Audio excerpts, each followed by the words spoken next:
Expedition Endurance is an expansion adventure for Time Stories that requires the base game to play. I reviewed the base game a while back, and we've added a link to that on the end screen. In this story, you are sent back to a shipwreck in Antarctica in 1914. It seems like there are more dangers there than ice and wind. Because I explained the rules in the main review, I'll focus on items special for Expedition Endurance. Setup and general gameplay are more or less the same for every Time Stories adventure.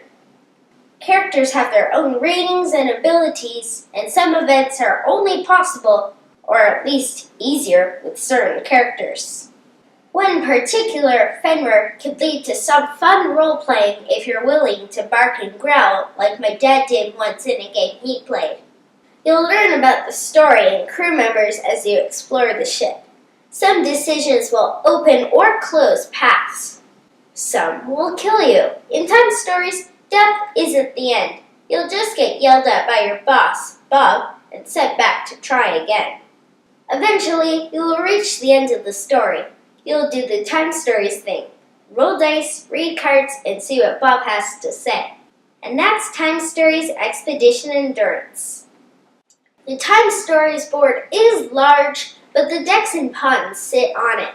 You'll have a few token piles, but that's about it. Player areas depend on the number of item cards, but a dining room table should be enough. This is a long game, a few hours at least, so save it for weekends. Like all Time Stories adventures, you can use the helpful box insert to save your progress so you can continue on another day.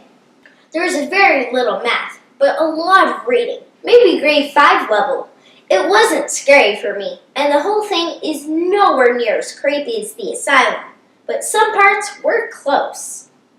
I have to be careful not to spoil things, so sorry if this is hard to follow. During our first run-through, I came across an item that seemed really important, but it was for a different character. When we reset, I picked that character. Thinking I was clever, I suggested we head back to that room. It wasn't there anymore.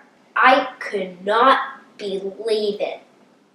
I liked the plot of this a bit more than the asylum. I enjoyed exploring room by room, and I loved this one twist that I don't want to spoil. Because there's so much weird stuff going on, I thought the insanity cards were a fun touch, although it's hard to get them.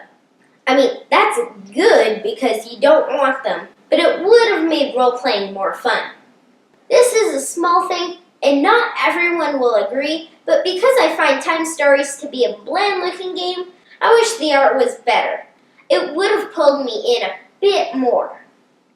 The big problem with Time Stories is replayability, and this is no different. While you could play it again if you want, there's no real reason to, and it won't be as good the second time. Picking different characters might change a few choices, but not the whole story.